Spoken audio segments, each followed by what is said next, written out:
Si je vous dis Mayenne, Moyeux ou encore Mahon, vous me répondez mayonnaise bien sûr. Mais alors, quel lien entre ces trois mots me direz-vous? Et qu'est-ce qu'un Moyeux? Et qu'est-ce que la Mayenne vient faire dans cette histoire? Eh bien, nous allons essayer d'y répondre tout de suite.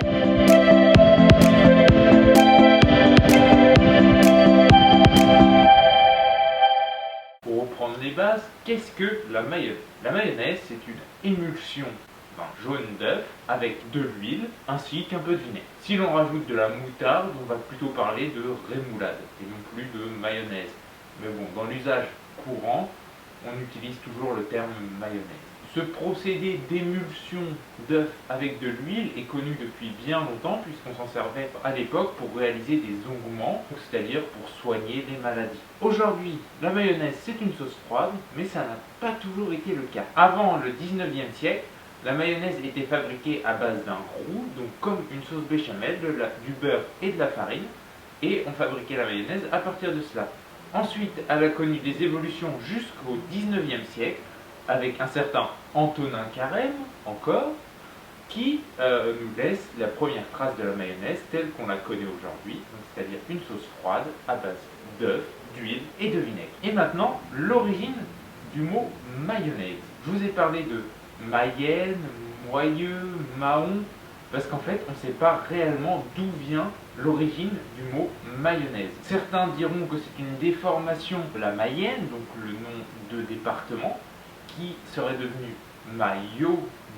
D'autres affirment que le nom proviendrait de la prise de Mahon par les Français en 1756 aux Espagnols et que suite à cela, Richelieu aurait demandé de réaliser un banquet et que le cuisinier aurait voulu essayer une nouvelle sauce, la mayonnaise. Enfin, elle pourrait pour d'autres provenir du terme moyeux, donc qui signifie jaune d'œuf en ancien français et qui est la base de la sauce mayonnaise. Cette mayonnaise, elle a connu différentes évolutions. On a ajouté des éléments dans la mayonnaise pour former de nouvelles sauces. Donc c'est le cas par exemple de la sauce cocktail, où on rajoute de la sauce tomate. C'est le cas aussi de l'aioli, où on fait une mayonnaise mais avec de l'ail. On a aussi la sauce tartare, où on rajoute des capres, des oignons, des échalotes. Donc on voit qu'on a une diversité de possibilités à partir d'une seule sauce. Et maintenant, place à la recette. Pour cette recette, vous n'allez pas avoir besoin de beaucoup d'ingrédients, simplement un œuf, de la moutarde, de l'huile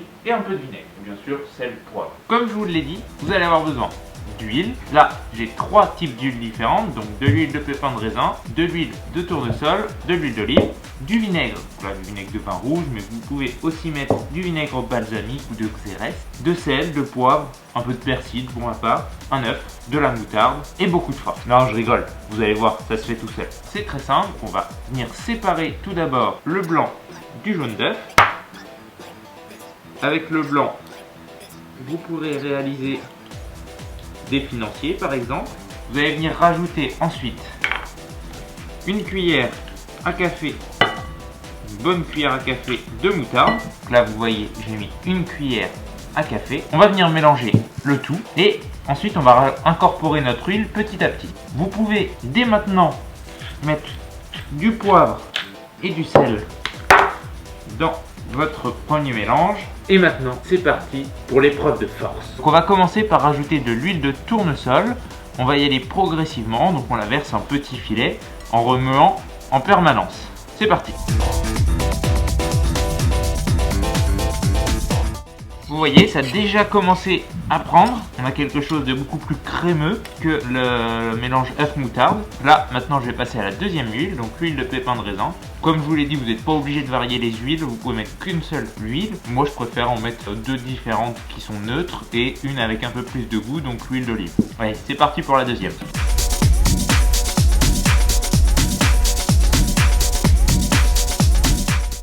Là, vous voyez, notre mayonnaise est presque prête. Donc on a quelque chose qui commence à bien se tenir. Vous voyez, ça fait vraiment sauce. Enfin, sauce crème, un peu. Là, on va venir rajouter notre dernière huile. Donc l'huile d'olive. Ça va rapporter un petit goût que j'aime bien. Et là, c'est reparti pour mélanger.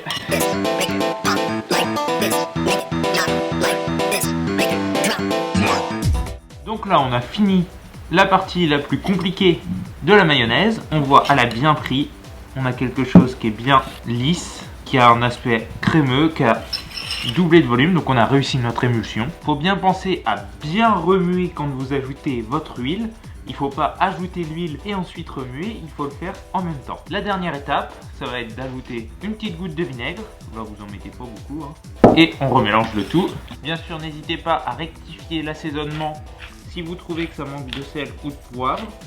Donc là, vous pouvez en rajouter un petit peu après avoir émulsionné votre mayonnaise. Je vais rajouter mon persil. Ça, c'est pareil, c'est pas obligatoire. C'est vous qui choisissez. Vous pouvez rajouter ce que vous voulez pour personnaliser votre mayonnaise. Donc ça peut être de la ciboulette, des oignons nouveaux. Ça peut bien sûr être des cornichons, des capres ou des olives encore, des morceaux d'olive. Ça dépend aussi avec quoi vous allez mettre votre mayonnaise, donc de la viande ou des cakes. Et voilà, au final, vous devez obtenir votre mayonnaise maison. Vous avez vu, la mayonnaise, elle prend vraiment pas longtemps à réaliser. Donc ça m'a pris quoi? Ça m'a pris un quart d'heure, pas plus. Ça coûte moins cher que les mayonnaises en grande surface. C'est meilleur en termes de goût. Vous aurez la fierté de l'avoir réalisé. Surtout, n'hésitez pas à refaire cette mayonnaise chez vous, à me dire ce que vous en avez pensé. Activez les notifications. N'hésitez pas à vous abonner. Laissez un commentaire si vous avez des idées de recettes par exemple. Je vous dis à une prochaine. À plus.